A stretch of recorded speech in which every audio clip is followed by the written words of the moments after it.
Hello and welcome to the Get to Know broadcast. And my name is Tamara L. Hunter. And yes, you are probably looking for Stephen R. Smith.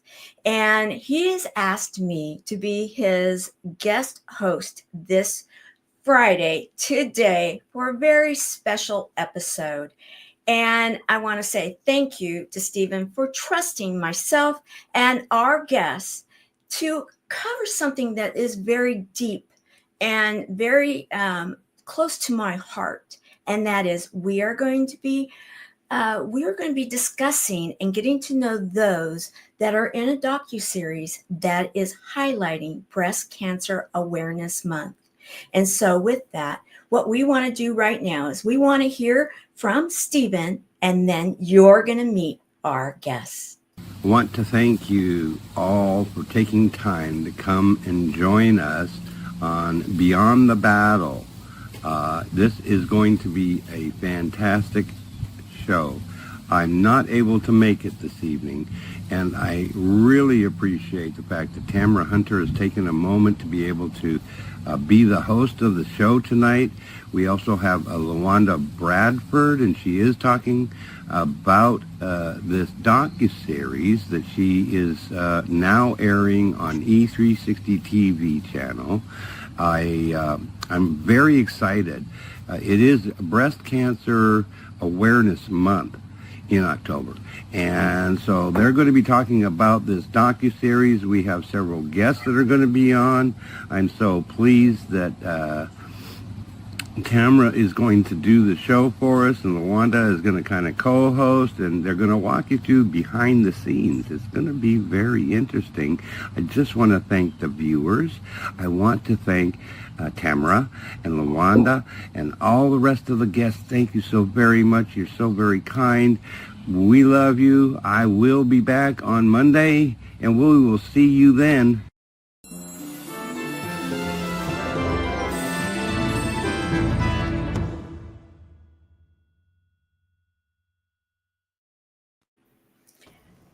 So I want to welcome these beautiful women to the LWN. So the LWN Foundation is actually Stephen R. Smith's foundation, and they are the sponsor of the Get to Know broadcast. So we want to welcome all of these beautiful women in behalf of the LWN Foundation. So with that, we're going to go around the room and we're going to meet these women, and they're going to tell us where they are. And I'm going to start with LaWanna. And then from there, we're going to add an additional element with the other women. So LaWanna, I'm so excited that you're joining us today. And let's do this. All right, let's get you over into this area here. And where are you today? Hi, everyone. Thanks for joining the show. I am LaWanna Bradford, and I'm coming at you from Atlanta, Georgia. Wonderful. Okay, now, Dr. Linda, we are going to add an additional element to your question. Who are you? Where are you? And how many years are you cancer-free, breast cancer-free? Great. Well, good evening. My name is Dr. Linda Jordan, and I'm coming to you from a small town in North Carolina, Butner, North Carolina. And I am 10 years breast cancer free. I love it. Congratulations. Congratulations. Now, we are going to say they are survivors, warriors. They are thrivers, conquerors. Many know the terminology. I'm going to call them also buddies. Okay, so let's go on and let's see here. It's fun being a guest host to someone else's digital studio. Woobie, where are you today? Hello, everybody. I go by Woobie. I'm also known as Lyn-Dee Eldridge. I am in South Carolina, and today is the anniversary of my 8 years being breast cancer free. Congratulations. What are the odds? Oh my goodness, you just got me on that one. What are the odds that it would be today? Did you spring that on us on purpose? Oh my goodness. No, thank you. But thank you. I'm going to celebrate it with all of you. Thank you. Yes, we are thrilled to be celebrating with you too. Dr. Michelle. Yes, good day. I am Dr. Michelle D. Clark. I'm the CEO and founder of Lift After Breast Cancer. And I am tuning in from Detroit, Michigan. And I heard those words, you have breast cancer. So I've been a survivor for 10 years and I've been cancer free, or I say no evidence of disease since for 9 years. Congratulations. It's wonderful. And Ferlie, let's bring you in here. Okay, so Ferlie, let's hear from you as I'm working to get the technology going. Well, I don't see my face yet.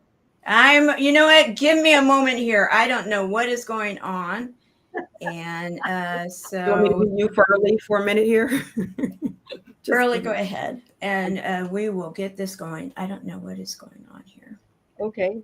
So my name is Ferlie Almonte, and I'm coming to you live from the Garden State.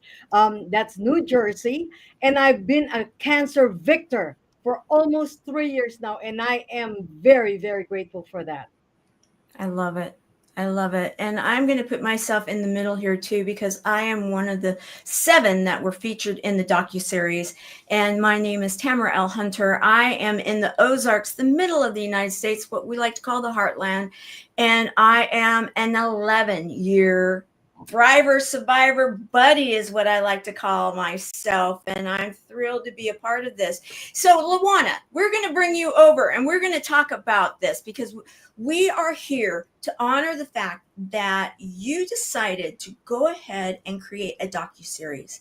And I want to go into that and a couple of things. And we're going to bring the women in that you chose to be a part of this because you have a message, don't you? You have a mission. You had this in your heart to make a difference. You and I spoke about that, and you had tears in my eyes. I'd like for you to share that with everyone. Why is it that you did this? You're muted. I am unmuted. Thank you for that. This is actually a passion of my heart. People who know me and those that are meeting me for the very first time don't know that I'm also in a cancer journey. It's not breast cancer, and unfortunately, mine doesn't have a cure. You get those words, you have cancer, and then the next thing they're talking about is life expectancy. But I'm a person of faith, and I just believe that man's medicine will never, ever, ever catch up with God's miracle. And the reason why I'm such an advocate for breast cancer awareness is I was looking around me, and in the last 10 years, I realized that the 7 women who I selected, who I consider friends, all went through this journey. And I thought, who knows 7 people? I mean, like I could just rattle them off. It wasn't I had to think about it. And I thought this message needs to come out because I don't think that people realize how many individuals in their circle are battling with this. You know, you look to your left and you look to your right, one of the 3 have either had a scare or actually have that diagnosis. And for me, when I had my first mammogram, I was, I think, 32. And the only reason why I went, Tamara, was because the mammogram mobile came on campus where I work. And I thought, hey, why don't I go find out about this, even though I know it's not my time to do one. And they did the mammogram. And I got a call the next day that said, you got to come in. We found something.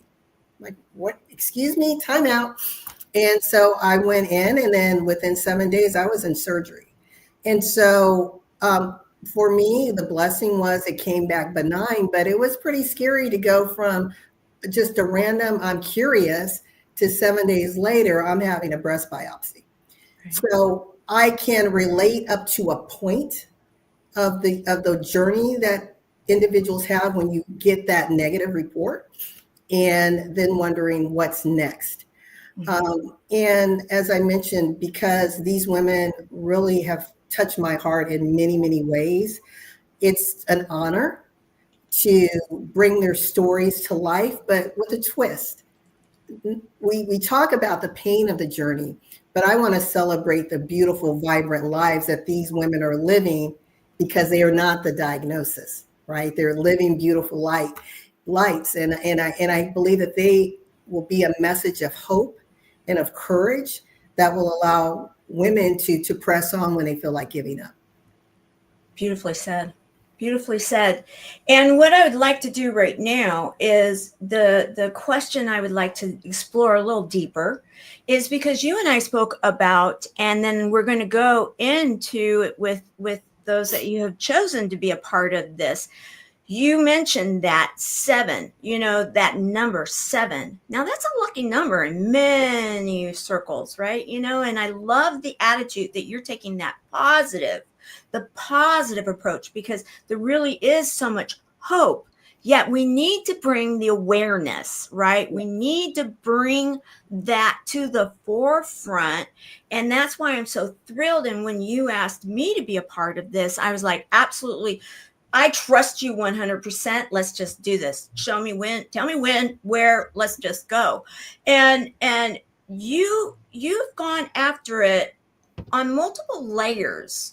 And one of the things that you spoke about to me last night was the I am statements. Let's dive a little bit more into that. And then I'm going to go to each one of these beautiful, our wonderful story, the women that I'm getting to know that were a part of this docu-series, and hear what it is that they have experienced, the behind the scenes for them. So I want you guys to be thinking about this right now. When LaWanna contacted you, and I just shared my initial thoughts, I want to hear, what were your initial thoughts about joining the docuseries? But let's go in a little bit more about I am. What's so important about I am? Well, as I said, I'm a woman of faith. I'm a Christian, and I just believe that when people were asking God, Moses said, God, who should I say you are? And he said, I am that I am. And that embodies the being, the presence, the essence, the now, the power that we have moment to moment. So when I asked the women to introduce themselves, I wanted them to say, I am, and then their name, rather than my name is. It's like, I am it resonates with power. And I believe everything is energy. And just when you speak that, I believe it ripples throughout the airwaves, and it's touching people at a spiritual and emotional level. So that's my belief of the I am statement. I love it. And right now I am going to go to also our digital audience, because you know what? You are so important to and yes, you are in the right place right now. And we have been gifted this opportunity to share with all of you by Stephen R. Smith. You are at the Get to Know broadcast right now. So we want to say hello to Robert. So glad that you're here with us today. And Patty Mays, oh my goodness, we are so thrilled you're here with us. And this group also, like the buddies, oftentimes you'll see on any of the shows that we do, they're talking to each other, and I love it that they do that here. And so let's see here. 7 attitudes. I'm loving life lights for sure. So awareness to the forefront is key. So absolutely true. So thank you so much for everybody that is joining us. Also, be aware that we are right now on the E360 TV network, and we are going to be saying this throughout this episode. You will be able to watch the next episode of the docuseries we're talking about this coming Monday exclusively. And write this down. We're going to be having you write this down. E360TV.com. E360TV.com. Go to the live area, and you will see LaWanna's face right there. And it's going to say live. You're in the right place. So with that, Ferlie, Yes. you were invited to get involved with this. Yes. And look at that energy of you. I mean, my goodness, that energy is just like, you are just like so Ferlie-licious, isn't it? Right? And Oh, I then, love that. You know, right. religious stands for something. Heart-centered, soul-inspired, purpose-driven. Write that down, everyone. Okay, I love that. Okay, so when you got the call, what was your initial response? First of all, I was very thrilled because I have a lot of respect and love for LaWanna. And honestly, I love to always surround myself with people who have the same energy, passion, conviction, and also purpose in life. And to be invited to be a part of something so spectacular and so meaningful and so life transforming, and getting to know all the other ladies as part of this docu-series is really a privilege. And so I jumped on it. I did not hesitate without blinking an eye, and I said, let's do it. I love it. Okay. Okay. You know, it even sounds like a motto. Let's do it. Okay, Dr. Michelle, what about you?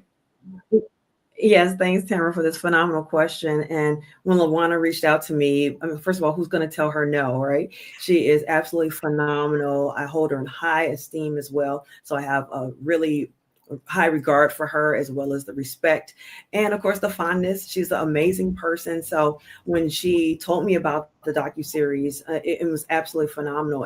And I'm a Christian as well. So when she told me about how God put it on her heart to do this docuseries and who she saw to pick, who was placed on her heart to pick. My late great pastor used to always say, what speaks from the heart speaks to the heart. So my heart was moved when she requested me, and we had a long conversation.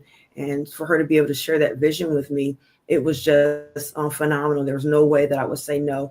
Being a breast cancer survivor myself, being the CEO of Lift After Breast Cancer, and knowing that our voice, the yes, I am, is the highest affirmation we can use. And our voices are what helps someone. The things that we've been through, being able to share our stories could be someone else's survival guide. And so I'm super excited to be able to be a part of this phenomenal project that is emphasizing the beauty that we have after breast cancer. I love it. Okay, so also you're involved in this in multiple different ways. One way is through your business, correct? Yes, that's correct. Yes. Okay, so we're going to play something right now, and so everybody can learn a little bit more about Dr. Michelle. You are a high performer, leader, survivor, and somehow the mirror still feels like a test. You can run a meeting, but getting dressed can break you. Clothes don't fit the way they used to, scars, numbness, tenderness, meds steal your sleep, energy, sometimes intimacy. You're praised for being strong, but you're tired of pretending you're back to before. That standard of beauty, it was never made for us. I'm Dr. Michelle D. Clark, founder of Lift After Breast Cancer. At Lift, we don't chase the old standard. We raise a new one. Trauma-informed coaching, community, and simple routines to redefine beauty and reclaim your voice and confidence. If you're ready to lead boldly in the boardroom and feel beautiful in your own skin, apply today via our Fit form. Go to bit.ly/explorefitform. That's bit.ly/explorefitform. Begin your next today.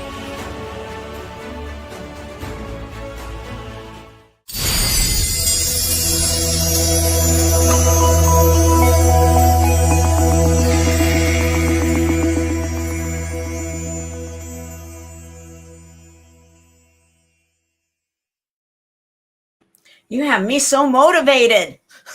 I'm watching that clip, and you know, thank you for going out there. And I really, LaWanna and I were talking about this, and the next round we're going to go into this is you know, how it is that our lives are affecting others, like those people that love and support us. So I do have a question in regards to your organization. Is it also, are you encouraging those that support the patients to get involved too? Because oftentimes those that are, you know, support people, they oftentimes are giving as much, if not more, physically, emotionally, mentally, as the patient is, correct? Absolutely. I always say I don't know what I would do without my support team, without the people who are there for me. And even as a part of Lift After Breast Cancer, we have an annual brunch for survivors and supporters. Our brunch is in March. That's a whole nother story, Tamara, why we do ours in March and not October. But the short of the long, it was a devastating event that happened to me. And God put it on my heart to change that from devastation, transform it to celebration and radiate outwards. And so that's why it's our celebration, elevation, transformation brunch, where we have both survivors and supporters together celebrating each other. And so, yes, it's so, so important. Without those support systems, again, I don't know what I would do. They, like my mom, my sister, my daughter even, and my medical team, I had an oncology social worker. So being able to have all these entities and other supports as well. So being able to have those support systems meant the world to me. Being able to tap into community supports, it just had to happen. And what I found though, Tamara, the reason why I started Lift After Breast Cancer is because I didn't see certain aspects in the community where I was being served. I was diagnosed at the age of 39. So a lot of the support groups that I went to, I know, right? So a lot of support groups that I went to, people were already past the pinnacle of their career, have retired, empty nesters. I still was raising a family. I still was on the grind working. And so my mom always taught me that if you can't see something, then be that. And that's how Lift After Breast Cancer was birthed. Yes. Okay. I have this. I'm giving you a big hand here because you know what? Number one, guys, there's hope. Did you hear the age? There's hope. That is what we want people to hear. There's hope. LaWanna, brilliant, brilliant. Okay, so we are next I am now calling upon, yes, I am saving Woobie for last for a reason. Okay, Dr. Linda, I'd love to know when you got the call from LaWanna. What was your initial thought? My initial thought was absolutely. LaWanna and I have had several conversations, and she's a fabulous person. The first time I met her, we just connected. I'm not sure what it was, but we connected, and she's just a gentle, kind-hearted person that I appreciate. And I too am a Christian individual. And so she asked, and I said yes. And anytime she needs me, she knows that I will be there to support her. And so, being a survivor, although to help in my community, it's important that we share our story and our message, because when we share our story, we never know who else is listening. And it may just be that one person that needs to hear our message. And that's why I wanted to make sure that I, definitely would be a part of this, because my story may be different from everyone else's. And so if that connects with one person, then I've made a difference in that person's life. Beautiful. Thank you. Thank you. Woobie. Okay, so when you got the call, what was your initial response? Yes. What a surprise. I don't say no to LaWanna. I don't say no to her partner, Barbara, and I never say no to you. I know that. Yes, yes. Without a doubt. Well, okay, so I saved you for a reason, and I'm gonna take a moment right now, and guys, celebrate with me. Woobie, we're so glad you're here.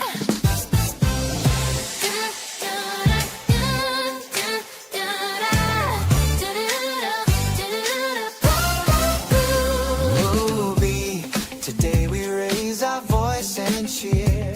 For the laughter you bring, the hope you steer. From trials you've danced, With courage and might, a beacon of strength. shining bright tonight.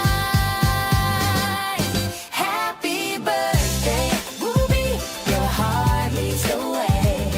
Beauty and strength walk with you every day. Celebrate your story, embrace the new year. We stand with you now, voices bold and clear.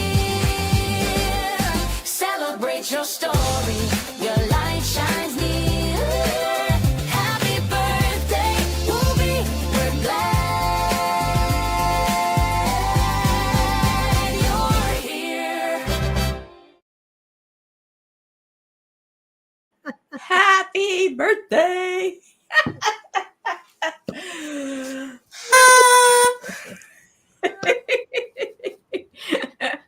And then it was a double dip when you said, today, because a lot of times, people celebrate that birthday too. So anniversary. So, what is everybody? We're going to kind of open this up because I shared that we were going to make this like a round table.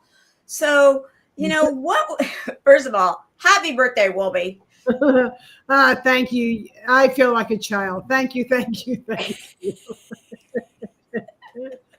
Love you, ladies.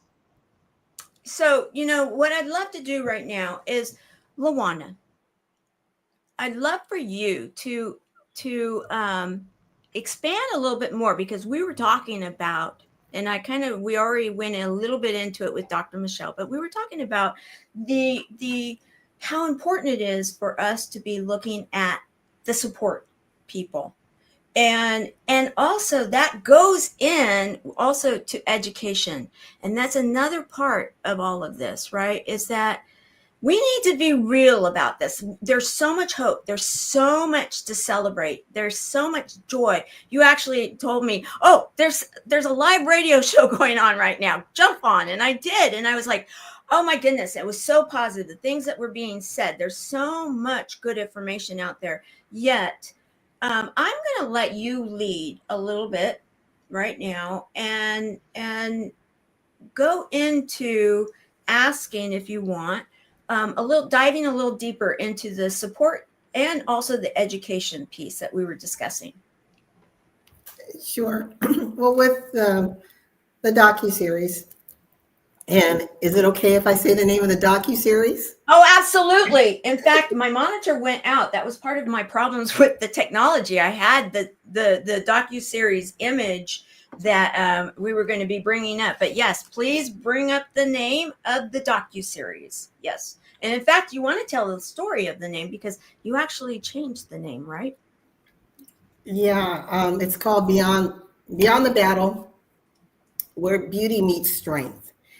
And this actually came from a conversation I had with Dr. Michelle, and just knowing having interviewed her before about Lift. And again, we hear parts of the story, but then the emotional side of it when it comes to how our body has changed, right? It's one thing when we're in middle age and we're dealing with those changes, but it's another thing when those changes have happened because of medical reasons, and how you grow into that new, beautiful body that's you. So I wanted to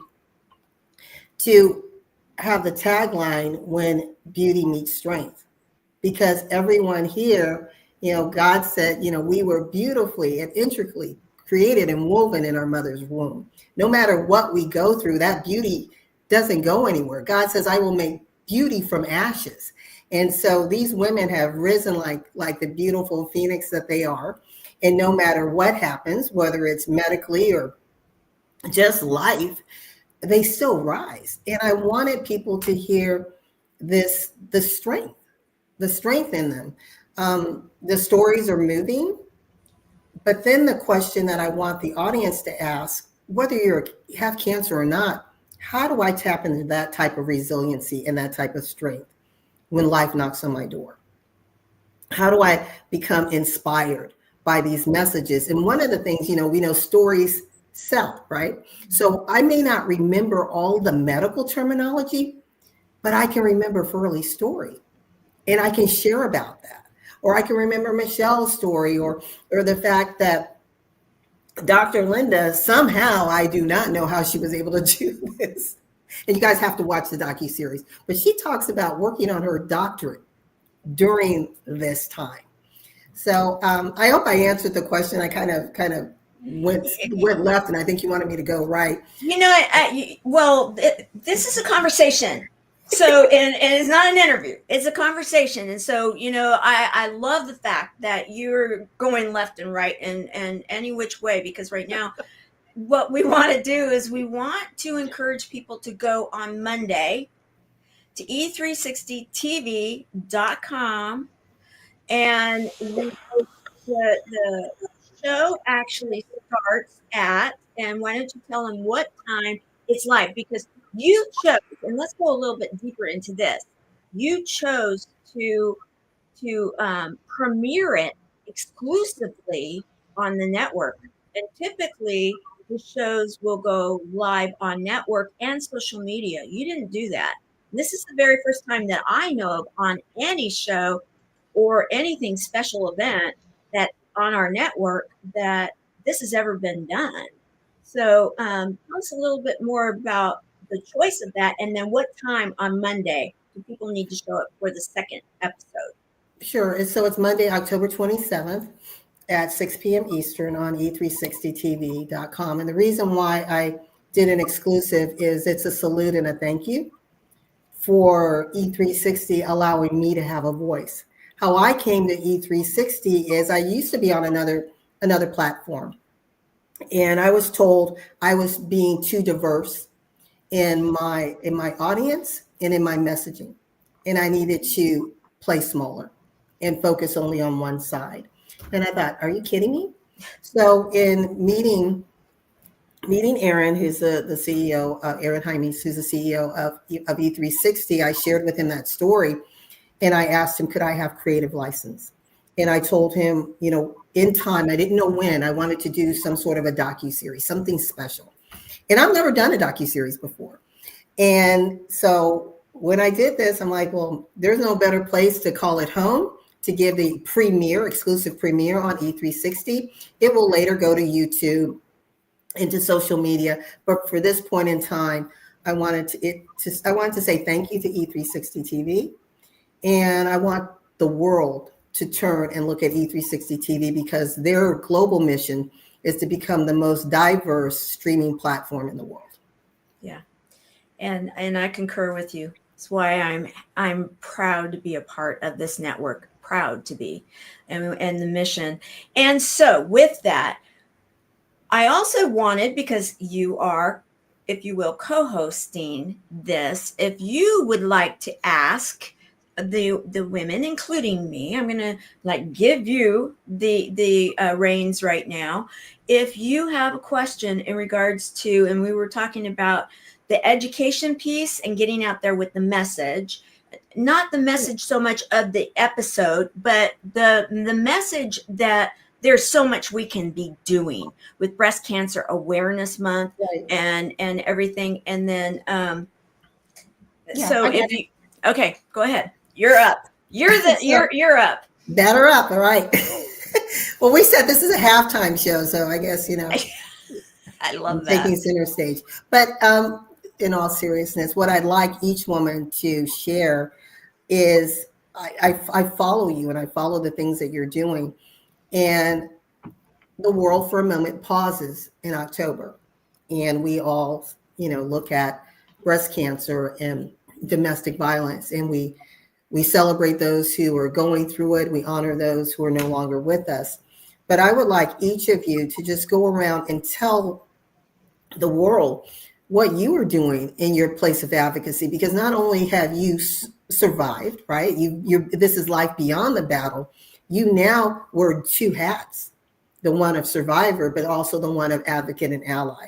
So if you wouldn't mind just sharing, what's happening right now? How are you getting the message out and telling people to really love and take care of their bodies? I love it. Okay. We'll start with Dr. Linda. Okay. So Dr. Linda, you are up.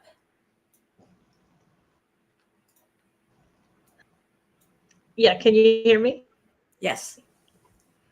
So for me, I started a nonprofit breast cancer angel network. And what I do is when I have the opportunity, I do speak to organizations and share my story around my research that I did, because my diagnosis was a little bit different. I was diagnosed with a gene mutation as opposed to the BRCA. So I share that message because more women of color are common to have this new gene mutation, which is called BARD1. And so I want women to really understand the importance of that. So I try to educate as much as possible. And I share my message wherever I go, because you never know, again, how you can touch someone's life and make a difference. And so I share that message wherever I go, whatever opportunities I have, whether it's in church, if I'm doing a business training, I'm doing it, or with family and friends, just meeting someone in the grocery store. I want to make sure that people that support the women who have breast cancer are also recognized, because when I went through breast cancer, my husband was my support system in addition to my family, but he's the person that helped take care of me. And so they go through a lot. So we need to make sure that we support them as much as possible. But from an advocacy perspective, that's what I do, and I will continue to do, is to make sure that I provide information who are recently diagnosed or currently going through breast cancer, because it is something that impacts your life so differently, and you never know what it really feels like until you've been through it. And so I want to make sure that I am that advocate for as many women as I possibly can be, and provide that support so that they feel like they're not alone by themselves. Thank you. LaWanna, who would you like for me to put in next? Ferlie Licious. Okay, there you go. Okay. Actually, what a great question. Because oftentimes people say, Pearlie, you're all over the place. And I say, why not?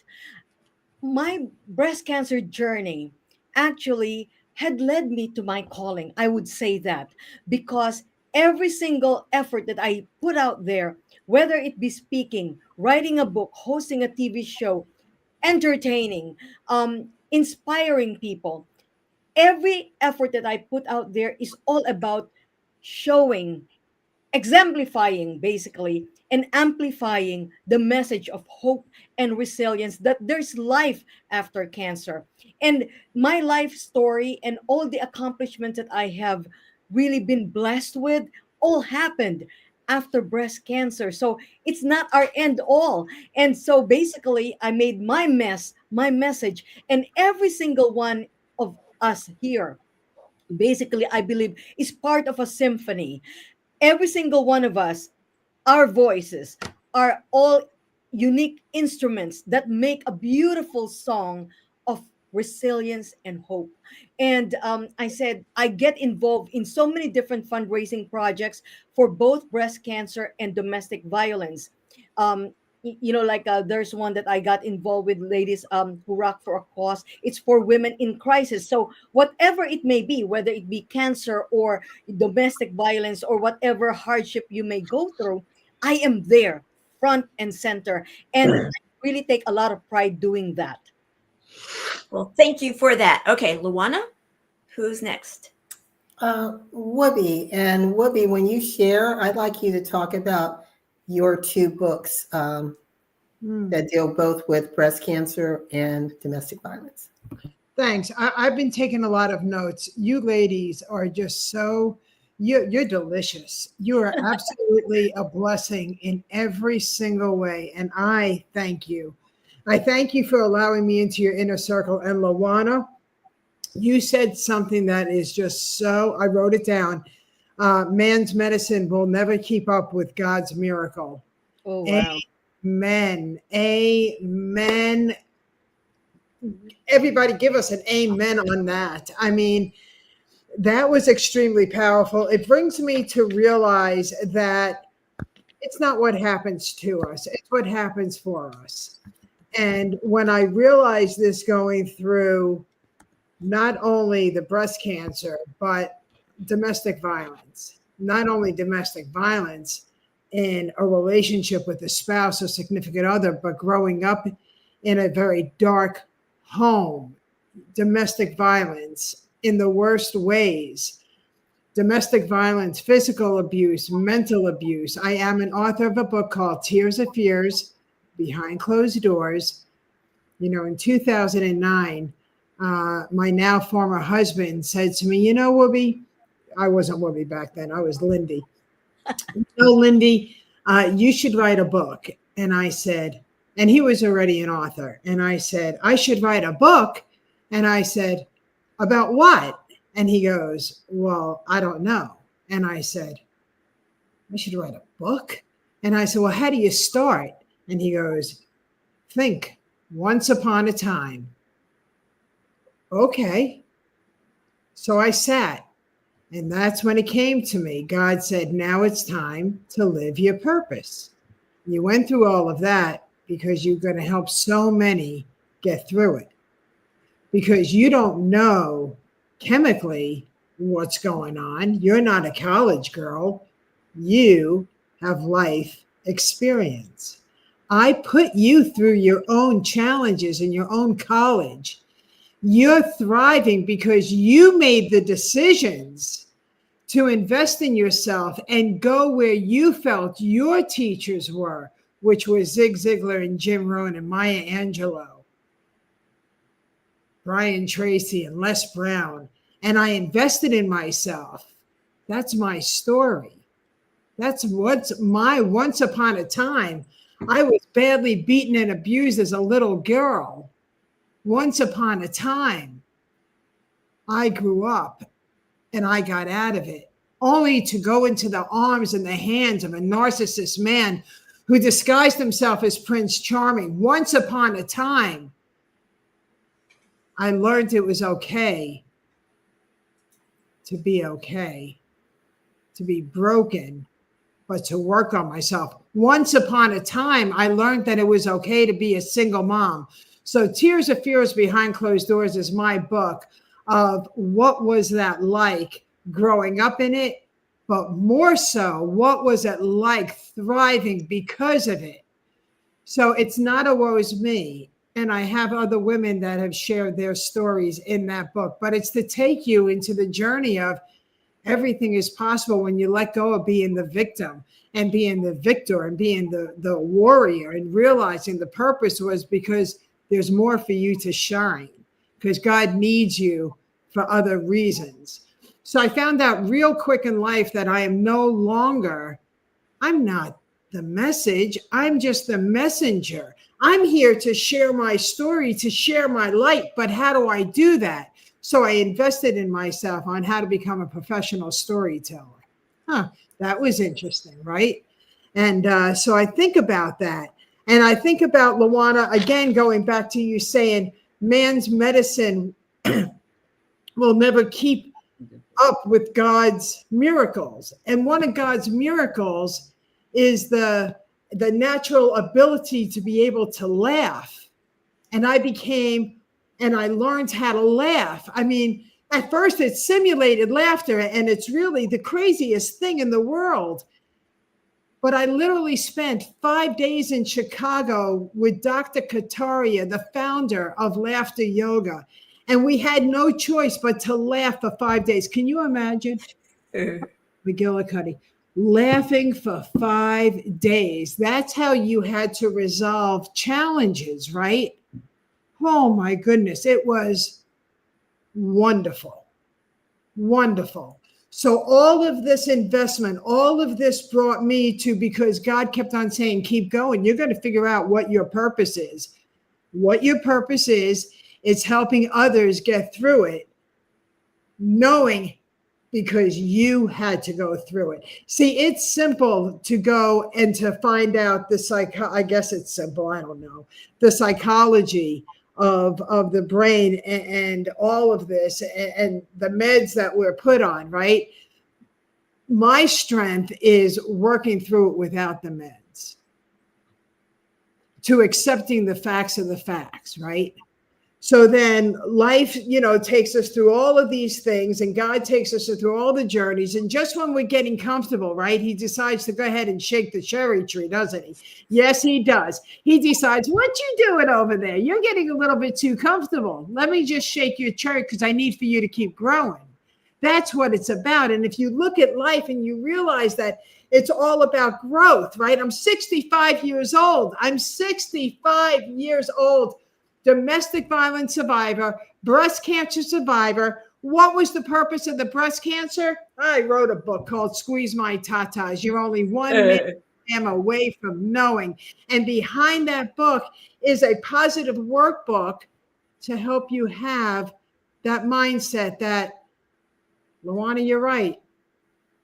God's miracle, our laughter, our own laughter. And first it's simulated. So I want to just stop for a second, and I want us all to just laugh. And I know it's simulated. I know it's going to feel really crazy and raw, but if you'll just keep going with me, I promise you, you will feel the vibration of what laughter does for you. So here we go. Ready? I'm going to count to 3. 1, 2, 3.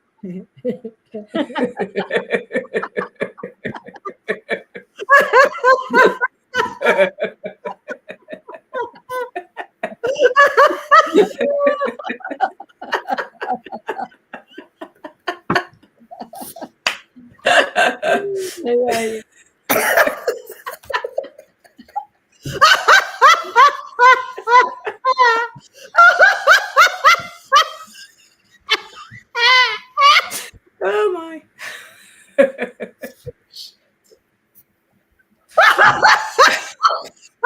God. Well, we're going to keep the laughter going on the side because we only have 15 minutes. Okay. But what you're saying is so true. The Bible tells us laughter is medicine for the soul.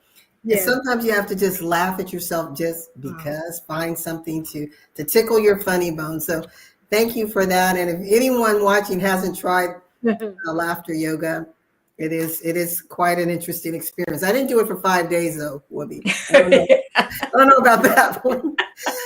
Dr. Michelle. Voluntary at that point. I paid for it and I had to do it. To get abused like that, but it's a good one. Well, Dr. Michelle, I want you to take it a little different path because we know you have Lift After Breast Cancer. But you also, I think this weekend you were speaking. I think the last weekend I saw you out in the streets. So what was that all about?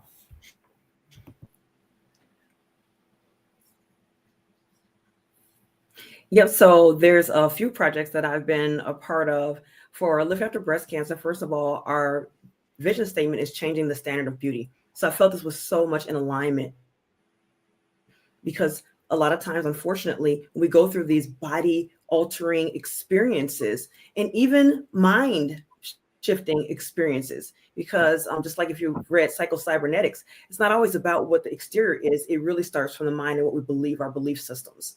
And as a licensed mental health therapist, using cognitive behavioral therapy has really given me a different perspective on how to help people with their mindset and mind over matter, if you will. So with Lift After Breast Cancer, I've been able to partner with different organizations. One of them is Susan G. Komen. So back in September, we had our Race for the Cure. And so I'm on the board with Susan G. Komen in the Detroit region. And so being able to share a little bit of my story and also what Susan G. Komen and really the early testing is so important for better outcomes. And for Lift After Breast Cancer, it's almost like a good bookend because it's like, okay, now since I've rung the bell, what next? Because most of the times people feel that once you ring the bell and you look fine on the exterior, that you are fine. And I found that it was quite the opposite. And so being able to share my story, share about Susan G. Komen, as well as I've also been a portrait of hope with American Cancer Society, making strides against breast cancer. So I was able to share my story on different platforms, as well as at the walk. This was in 2024, but I also attended 2025 this year as well. So being able to speak there, I was invited to galas, and my daughter says, "It's not gala, Mom, it's gala." So, I've been invited to galas and different organizations and companies. I know, right? I was able to present my story and share my story with the National Congress of Black Women in Oakland County. So there's multiple different facets where I've been able to share my story, whether it be on podcasts, on TV, at different local organizations, virtually. So being able to share is so important, because what happened to me, and I really, appreciate Woobie you sharing a story about laughter therapy. It's so important. They say laughter is therapeutic, right? And I know God has a sense of humor, because Not only have I survived breast cancer, but prior to breast cancer, stage 2 breast cancer is what I had, invasive ductal carcinoma. I had 2 strokes 2 days apart. And it actually was on October 18th and 20th of 2014. And I wasn't able to walk, talk, or use my whole right side. So I know the miracle and the magic of the Lord. And then fast forward, stage 2 breast cancer, fast forward, mini stroke, fast forward, COVID. And in that period, there was a period where I had to, because in that moment, I wasn't able to run anymore. We're doers. High performers were always on the go and making things happen. But when that, I call it the snatch surgery, when that happened back in March of 2023, then I wasn't able to run anymore. I had to just really sit in silence and just be. But it was in that being that God inspired me. And I was able to listen and take away all the noise. And with that, learn that it was my passion and my purpose to be able to share not just the other stories of overcoming, because unfortunately, pink and purple is in my life as well. People know purple for domestic violence, and I have that history as well. But so not just sharing that. So I share that. I also share about the strokes because it's important for people to make sure. I had a spontaneous dissection in my left carotid artery in my neck. That it just spontaneously dissected. And so, but making people aware that, and that was at age 38. I was diagnosed again with breast cancer at 39. So being able to share my story, share my voice as a professional woman, as an executive woman, because it's so important that there's an outlet for folks who are usually the people that folks go to. People come to us for all kinds of things to help make their world better. I just heard a saying from my mom that says, my life was not created to make yours better, right? No, meaning to solve your problems. But I love the fact that we are able to solve this particular problem in providing an atmosphere, providing a community where women literally can let their hair down or take their hair off, whichever they choose to do, and be themselves and get the supports that they need. I'm so serious, get the support that they need that they normally wouldn't be able to have, because we always have to wear this mask. We always have to wear this, I'm good, I'm fine. I actually wrote a couple of, not a couple, published over 300 articles on LinkedIn and been a part of multiple best-selling anthologies, including one that actually dropped today, The Silent Struggle. And the young lady who is the inspiration for it, she started, and unfortunately, she passed away. So the book is about domestic violence, but she passed away before, we could see it to fruition. I never got a chance to meet her, but the bottom line is that it's so, so important for us to be able to go out to share our story, so that way we can save someone else. So we can, let me take it back one step. When we're in the thick of it, it can seem so hard. So I don't know who's out there right now and you're in the thick of it. But when you're in the thick of it, your job is to learn the lesson. So that way, when you get out on the other side, you heard me say when, not if, when you get out on the other side, now you can learn the lesson and you can reach back and become a blessing. And that's what we've been able to do with Lift After Breast Cancer. So that way we can help ladies to answer the question, what's next? So they can lead boldly in the boardroom and feel beautiful in their own skin. Perfect. And then LaWanna, if you don't mind, I'm just going to share mine, and then we're about at the end of the show right now, guys. And so mine, Stephen Smith, again, thank you for allowing us to be on your show today, is a big supporter of the organization that I started and that we have also been sharing on the docuseries. So we're going to now share about that, and then we're going to encourage all of you to come back to e360tv.com on Monday. Watch the live presentation at what time again, LaWanna? 6 p.m. Eastern. There you go, 6 p.m. Eastern. And then go, if you haven't seen the first episode, do a back-to-back. Watch the first one and support, learn, take notes, watch this again, get involved with the buddies too. And thank you, Stephen, once again. We're going to say goodbye here after we share this message. Then we will be ending the show. Be back on Monday. Stephen will have his show back once again. Thank you for your time. Life is so fragile, and we're constantly reminded just how fragile life can be, especially when we or a loved one is told we have cancer. Cancer survivor myself, I can tell you, we still feel very alone in this journey. There's a study that's been showing that patients who are socially isolated have a worse prognosis, have a worse outcome than patients who are socially interconnected. Buddies for Life is a non-profit cancer support group for those whose life has been impacted by cancer. Humor, hope, heart, and hugs. Humor, hope, heart, hugs, and a whole lot of love. Share this with your friends and family and support this community in every way you can. No one should face cancer alone. I am a chemo buddy for life. We are a Buddies Network. No one does cancer alone. Be a buddy. And we are all here for you as a community of love. We are chemo buddies for life. And if you've heard 3 words, you have cancer, for yourself or someone else, you belong with us at Chemo Buddies for Life. Healing through connections.